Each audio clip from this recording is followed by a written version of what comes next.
3. Busy at War and Love. Tom presented himself before Aunt Polly, who was sitting by an open window in a pleasant rearward apartment which was bedroom, breakfast room, dining room, and library combined.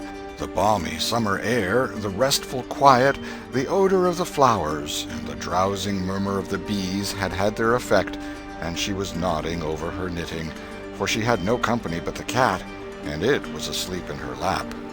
Her spectacles were propped up on her gray head for safety. She had thought that of course Tom had deserted long ago, and she wondered at seeing him place himself in her power again in this intrepid way. He said, "Mayn't I go and play now, Aunt?" "What, already? How much have you done?" "It's all done, Aunt." "Tom, don't lie to me. I can't bear it." "I ain't, Aunt. It is all done." Aunt Polly placed small trust in such evidence. She went out to see for herself, and she would have been content to find 20% of Tom's statement true. When she found the entire fence whitewashed, and not only whitewashed but elaborately coated and recoated, and even a streak added to the ground, her astonishment was almost unspeakable. She said, "Well, I never! There's no getting round it. You can work when you're a mind to, Tom." And then she diluted the compliment by adding, "But it's powerful seldom you're a mind to, I'm bound to say. Well, go along and play, but mind you get back sometime in the week, or I'll tan you." She was so overcome by the splendor of his achievement that she took him into the closet and selected a choice apple and delivered it to him, along with an improving lecture upon the added value and flavor a treat took to itself when it came without sin through virtuous effort. And while she closed with a happy scriptural flourish, he hooked a doughnut. Then he skipped out and saw Sid just starting up the outside stairway that led to the back rooms on the second floor. Clods were handy, and the air was full of them in a twinkling. They raged around Sid like a hailstorm, and before Aunt Polly could collect her surprised faculties and sally to the rescue, 6 or 7 clods had taken personal effect, and Tom was over the fence and gone. There was a gate, but as a general thing he was too crowded for time to make use of it. His soul was at peace now that he had settled with Sid for calling attention to his black thread and getting him into trouble. Tom skirted the block and came round into a muddy alley that led by the back of his aunt's cow stable.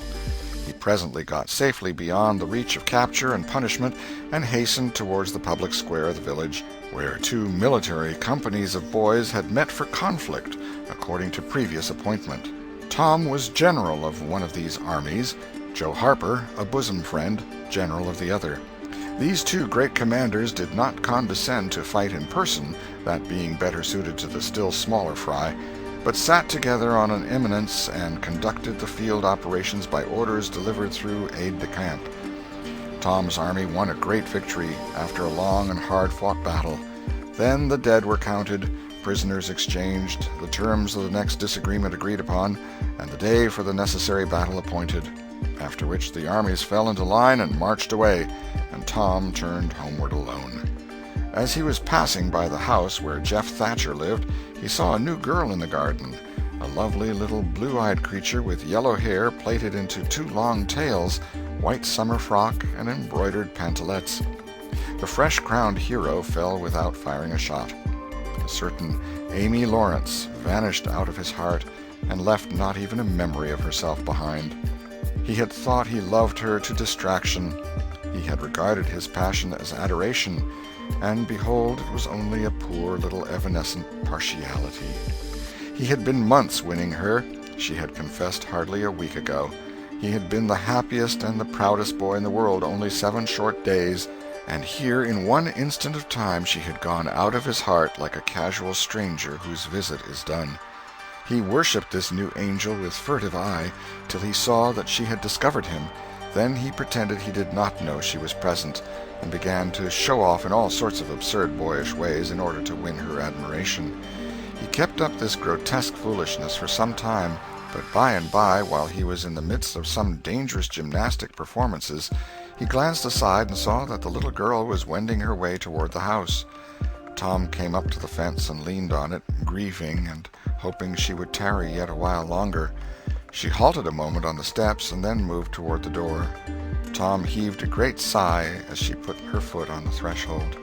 But his face lit up right away, for she tossed a pansy over the fence a moment before she disappeared. The boy ran around and stopped within a foot or two of the flower, and then shaded his eyes with his hand and began to look down street as if he had discovered something of interest going on in that direction. Presently he picked up a straw and began trying to balance it on his nose, with his head tilted far back, and as he moved from side to side in his efforts, he edged nearer and nearer toward the pansy. Finally his bare foot rested upon it, his pliant toes closed upon it, and he hopped away with the treasure and disappeared round the corner. But only for a minute, only while he could button the flower inside his jacket next his heart, or next his stomach, possibly, for he was not much posted in anatomy, and not hypercritical anyway. He returned now and hung about the fence till nightfall, showing off as before, but the girl never exhibited herself again, though Tom comforted himself a little with the hope that she had been near some window meantime and been aware of his attentions. Finally he rode home reluctantly, with his poor head full of visions. All through supper his spirits were so high that his aunt wondered what had got into the child.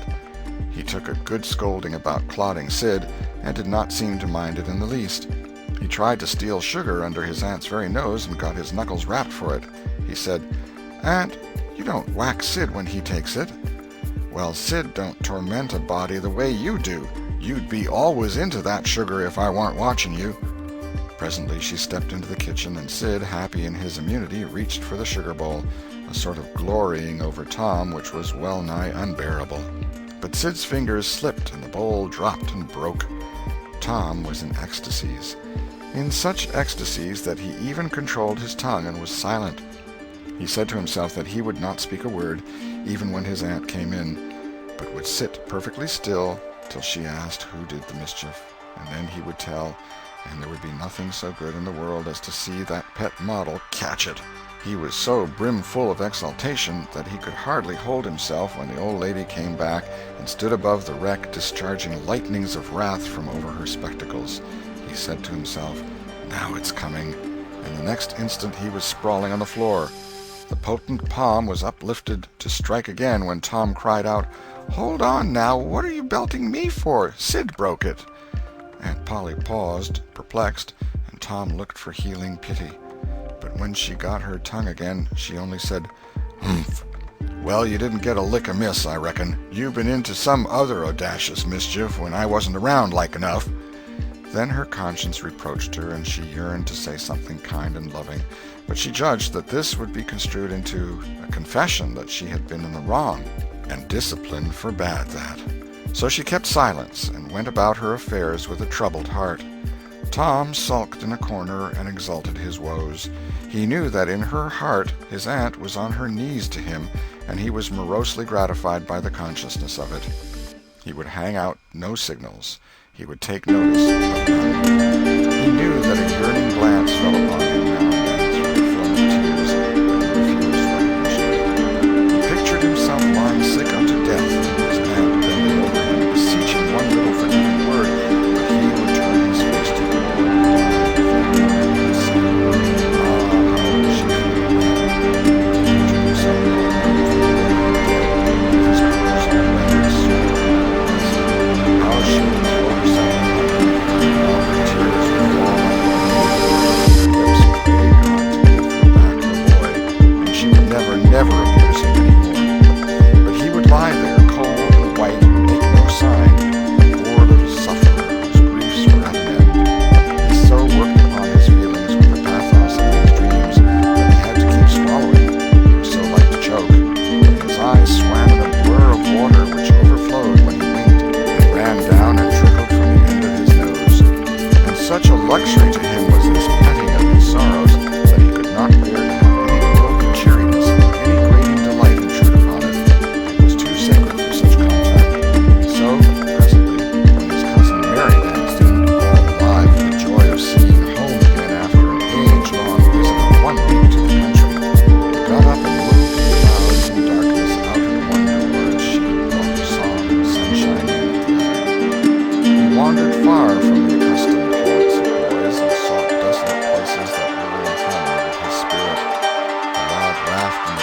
invited him, and he seated himself on its outer edge and contemplated the dreary vastness of the stream, wishing for a while that he could remain unconsciously without an appointment to the lives of nature. Then he felt his fire, and it mightily increased his dismal felicity. He wondered if she would pity him if she knew. Would she cry and wish that she had a right to put her arms round his neck and comfort him? Or would she turn coldly away like all the hollow world? This picture brought such an agony of pleasurable suffering that he worked it over and over again in his mind, and set it up in new and varied lights till he wore it threadbare. At last he rose up, sighing, and departed in the darkness. About 9:30 or 10 o'clock he came along the deserted street to where the adored unknown lived. He paused a moment. No sound fell on his listening ear. A candle was casting a dull glow upon the curtain of the second-story window. Was the sacred presence there? He climbed the fence, threaded his stealthy way through the